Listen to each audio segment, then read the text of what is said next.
Oh, y'all told one person. Tell one more person. But God. But God. What does it say he's done? It says, but God hath what? Revealed. Now the word reveal, basic simple definition, is to uncover. In other words, it's been there, but it's covered. And nobody can see it because it's covered. But God has uncovered it by the Spirit. Because what does the Spirit do? The Spirit searches all things. But he doesn't just say that. He says the Spirit searches the deep things of God. In other words, some of us were trying to fail, but somebody was hedged in by God. See, some of us was trying everything we could to fail, but God had a covenant with somebody in your family. And God said, before I let you fail, I have to fail her. See, if you fail, then I have to fail her. If I let you go to hell, I have to fail her. I said this in the office a few minutes ago, and a couple of them said they were going to tweet it, but it sounded rough, but I meant it. I said, sons don't go to hell, only bastards are going. See, the only people going to hell are the people that don't belong to God. See, if you sons, you ain't going to hell. You ain't got to worry about it. You ain't going. You ain't going to hell. But the problem is, are you a son or not? Because God don't owe a bastard anything. What's a bastard? A bastard is an illegitimate. This is an unclaimed child. Now, here's the deal. This is what I want to say to everybody in this room who's not saved, who's not giving your life to Jesus Christ. Every child has a father. But if the child is unclaimed, he's called a bastard. So there are people who've been assigned. There's been an opportunity for them to become gods. But because of their disposition towards God and the things of God, they've put themselves in the unclaimed pile. Now, this is important. So I have to see something in order to follow Christ. If I don't listen to me, men are visionary. Visionary. Last week I talked about the hypothalamus. Today I'm talking about the thalamus. The thalamus is where you're visionary, the visionary part of your life. Your brain, as you perceive things, as you see things, the thalamus controls that visual sensory places of your life. It's very, very important that we see something. If we don't see something, we can't go after anything. We have to see it. We have to see it. And I'm not just talking about these natural eyes. God wants to give you vision that will cause you to get up, get out your bed.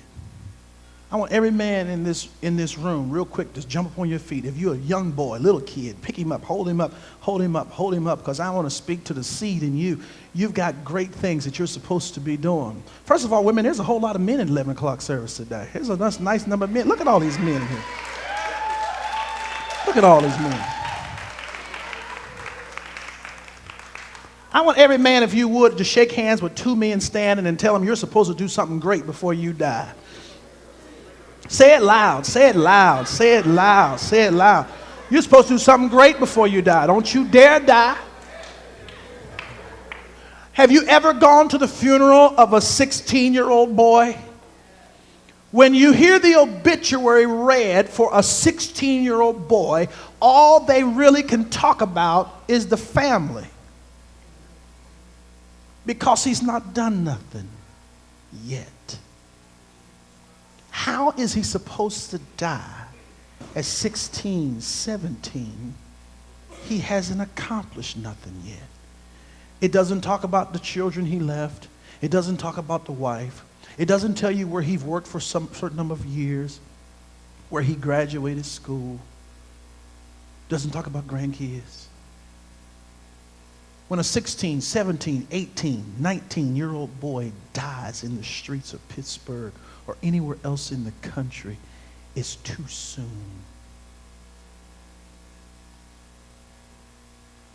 It's too soon. Because the obituary shows me that he never showed up. All the death of an 18-year-old boy does is hurt family. Weston came up to me after service last Sunday, and he's like, I'm with you on this. We got to listen to a young man talking. We got to do something about these young guys dying in the streets senselessly. This is a young man talking. I wish to God that 50-year-old men talk like that. The 50-year-old men, they hiding somewhere. You would think there's no 50-year-old men in Pittsburgh. All you would think is that there's a bunch of young boys. There's enough 50-year-old men sitting around acting simple that if they would take to the streets could stop some of this craziness going on if they would just wake up. But they too busy chasing 20-year-old women.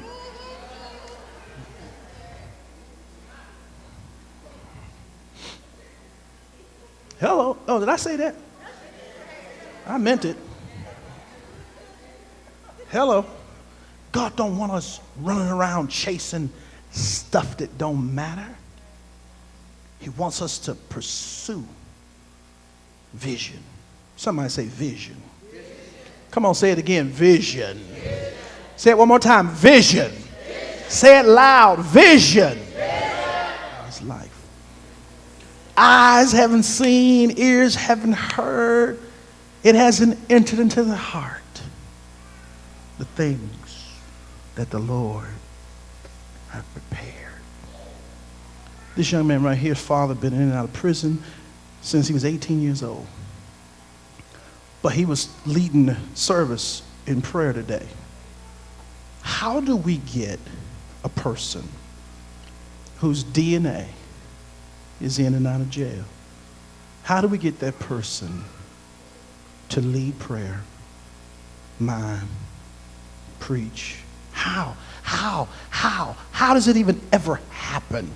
Somebody has got to get something revealed to them by the Spirit.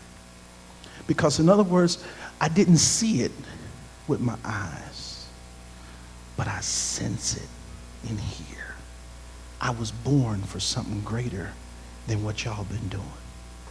Somebody here today, that's what you got to make up your mind. I was born for something greater. Now here's the problem. Disconnected from God, you're just a mere man. You're nobody special. Without God in your life, you're not going to do but so much. And what good is it to gain all that stuff that you could gain out there and then have God turn around and say, but you did it without me. It don't count for nothing. But if he gets a vision in his heart and sees more, I was telling the first service, Reggie went to school and graduated from school and stuff like that. Well, he did all that. He wasn't having any conversations with the Father. What do you have to do to jump in a car, bus, whatever? Come up here from Washington, D.C. You play guitar, you cut hair, you can do all this stuff, but there's nobody necessarily saying this is who you are. You need to see something that goes beyond what you've been seeing. Do you know why we keep going in and out of trouble? Is because we haven't had our vision focused. We're caught in between the worlds of our past and the world of our future. And God wants to focus your vision so that the man in this room can literally see who he was called to be. The enemy wants to pervert purpose. He wants to pervert vision. He tried to do it in my life. He comes to pervert purpose. I was aimed for certain things since I was a little boy. The devil said, I'm going to pervert it. I'm going to make sure that you can't accomplish it. They'll come to you, but you can't keep them. You can't advance nobody. You can't help nobody. The devil is a lie. Can somebody say the devil is a lie? I want every man in here that fighting something, dealing with something, DNA challenged, to open your mouth and declare the devil is a lie. I was so impressed with Weston last Sunday. Because it's going to take young men like that and many others to turn this craziness around. You know how you stop that craziness? You got to be something other than it. the excuse for any young man in this church to not go on and get something, get a degree, get some kind of trade? Why not? Why not? Why not? Why you stand up here arguing with your mother and arguing with some woman that don't matter, making babies that you can't take care of? You could go on and get a degree. Set yourself up. Make you some money. Write some good checks. Bless your mother. Do you know how to bless a mama? You don't bless a mama just by living. You know, it's a shame that in this culture, women are happy just to say he's 21 and he ain't dead. Wow, that's sad. I want him to write you some checks, mother. Write you some serious checks. Send mama a $100,000 check and say, for all you did. Or surprise mother and put a bow on a house and say, this is for what you did. Could any of y'all receive a house? Any of y'all mothers could receive a house or two? I'm praying that these men in here will rise up and see what they got. But you can't, you see, it's going to be impossible for Randy to get up in the morning and look at his world and see what he's got. He's going to have to look to God. Because see, all of you men, just like me, who raised our hands and say, I got DNA challenges, DNA challenged or not, you got vision in you. And if you look to God, God will show you what he's going to do with you in spite of your DNA. Raheem is going to do something great in the earth. You know why? He met you. How many of you are not afraid to say that if God, how many of y'all been through enough hell and enough high water and made enough mistakes that if God put anybody in my life, they gonna be blessed?